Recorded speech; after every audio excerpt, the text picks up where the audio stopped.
M'dzina la Atate ndi la Mwana ndi la Mzimu woyera.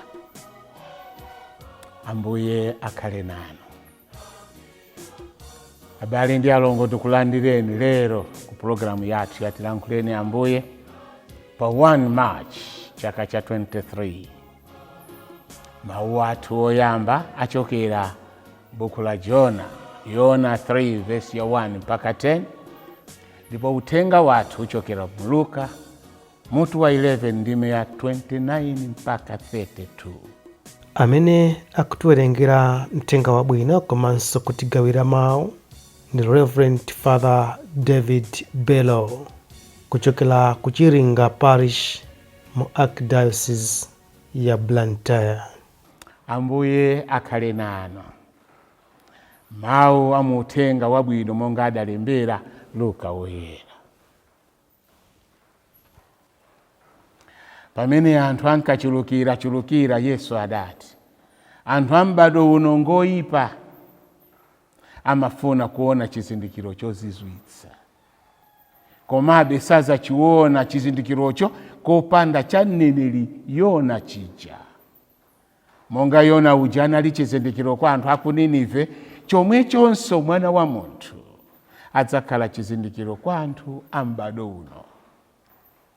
Pa tsiku la chiweruzo mfumukazi yakubwera ija idzauka pamodzi ndi anthu ambado uno nidzawatsutsa.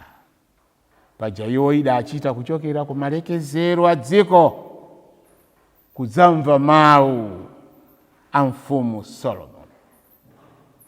Ndipo pano pali woposa Solomoni amene. Pa tsiku la chiweruzo anthu a Ninive aja adzauka pamodzi ndi anthu ambado uno nadzawatsutsa.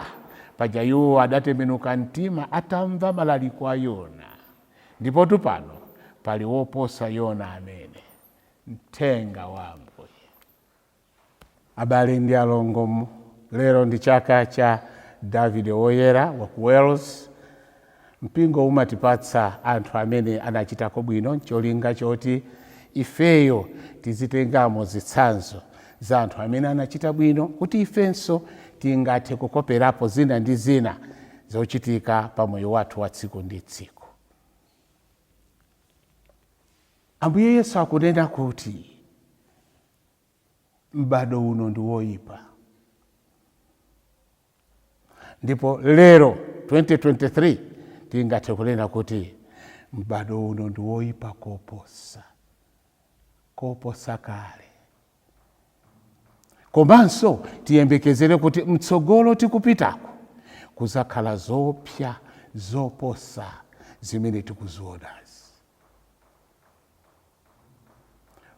Vanthu ankakayika kukayikira kumene Yesu adabadwirako. Anthu amakayika chifukwa cha mbiri yake kuti sizinali zogwirizana ndi zomwe iwo ankazidziwa. Yesu anali atachita zinthu zodabwitsa zambirimbiri, komabe iwo sadazikhulupirire. Ndikumantchula kuti yeyu ndi waziwanda, mkulu wa mabelo zabibu. Mpaka kufika kuti kumuuza kuti utionetse chitsanzo chokuti iwedi ndiwo wochokera kwa Mulungu. Sanadziwe kuti Yesu yemweyo ndiye chitsanzo kale. Iyeyo ndi chitsanzo pakati pawo, kuti Yesuyo ndi chitsimikizo cha chitsanzo kuti Mulungu ali pakati pa anthu. Amadikira awapatse chitsanzo china. Ndipo Yesu akuwauza kuti sindingakupatseni chitsanzo china, kapita tingokubwezani mbuyo kuti muganize zinachitikira Yona uja. Ndi akupitirira nkunena kuti anthu ngakhale analukanika atamva uthenga anatembenuka mtima. Kungomva uthenga ndi kusintha makhalidwe, anthu sanawonongeke.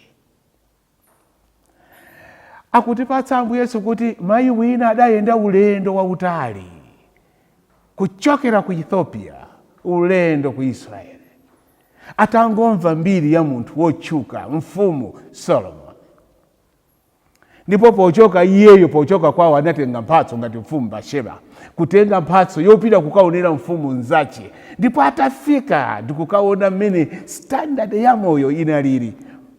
Ma standards a moyo ndikuona mmene antchito ake a Solomoni analiri. Anafika ponena kuti zomwe ndinamva za inu ndi zimene ine ndaona, ayi osayerekeza, ndaona zopotsa zimene ine ndidamva. Atakhala kumeneko anabwerera kwawo. Ambuye Yesu ndiye akunena kuti ngati mzimayi anayenda ulendo kokakumana ndi Solomoni, andiyeti pamene ndili pano ineyo Solomoniyo si kanthu. Andinu mukukayika kuti ayi mufuna ndikupatseni chitsanzo china. Ayi abale, kuti tisowa zitsanzo zochuluka bwanji. Iyeyi asanabadwe, kumbuyo konseko amati sanabadwe, sanafike. Imene timachula kuti BC, before Christ. Kuti chiyembekezo cha anthu tikamawerenga khanda Isaiya amanena kuti chocho kalendala imayendera kubwera kwa iye ndi zochita za iye. Ndipo atati wafika panatenga zaka 4 years, zaka 9. Anthu adakayikabe kuti kodi ndi amene atachita zonse zochita nkubwerera. Panatenga zaka, mfoche kalendala yathu pano inde tili 2023, potengera kalenda zedi madeti wasana limunga mmene analire. Kungosonyeza kuti munthu yudu anali chizindikiro. Kalendala yonse imakamba za iye atafika, kalendala ikupitirira lero 2023 AD Anno Domini. Amasowa chitsanzo sochiti, poti yendi chitsanzo kale. Ndikuzafika ntchito zimene iye amachita zosatheka ni munthu wina aliyense. Kunali aneneri anabwira, enanso alipo azakhalapo. Palibe mneneri amene azachita zinthu zoposa zimene anachita iye, osatheka. Anthu amalalika, anthu amachiza, anthu matenda osiyanasiyana, koma sitingafike ngakhale kupemphera kumene mmene iwo amapempherera simene ife tingathere. Chifukwa iye amadziwa Atate yake koposa ife timapemphera muchizirezire. Zimene anthu ankamva Yesu asanafike zimakhala ngati nthano. Ino ndine tikamawerenga uthengo si nthanoyi, ndizokuti zidachitikadi. Kwa iwo amakhulupirira akuwuzidwa kuti zizachitika. Koma ifeyo zachitika ndipo taona ndi maso, mpaka pano timakhala tikukayikabe. Zomwe zili pa ground, zomwe tikuziona zinayenera kutipatsa ife chilimbikitso chokuti sitisowanso chitsanzo china, chifukwa ife taona ndi maso. Abale ndi alongo, Ambuye Yesu atangobadwa, kunabwera abantu kuchokera kummawa, mafumu ndi mphatso zawo. Kudziwa kuti amene tikukampatsa kamwana nkumakagwadira. Chifukwa chani? Amadziwa kuti samaonapo umwana, amaonapo ufumu umene unali mwa iye. Angelo omwe atabadwa anafuula ulemu kwa Mulungu kumwamba, kubangula, kunena mawu abwino, si chinayi. Angelo amadziwa kuti amene tikuyimbira nyimbo ndi Mulungu.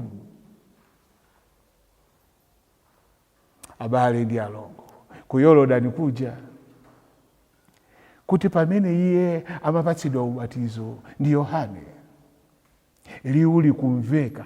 Tikusowa masaidi, tikusowa zizindikiro, tikusoweraji zizindikiro zina. Kungowerenga Baibuloli tinenera tonse kusakayikira. Nchifukwa chake Ambuye Yesu akunena kuti anthu ambado uno azasekedwa ndi ambado wakale. Chifukwa chani? Ambado wakale azanena kuti ifetu tikanaona zimene inu munaona tikadachita bwino koposa. Ife lero tili ndi mwayi. Nchifukwa chake tinenera kumangoti tikamakhala ndikumati Ambuye zikomo mwatipatsa mwayi wokuwerenga zimene anthu amayembekeza, wakuwerenga zimene zinachitika, komanso wokuona zimene inu mukuchita pa nthawi yathu ino. Mbiri ya Solomoni, mbiri ya Yona ititsimikizire tonsefe kuti sitingathe kukayika.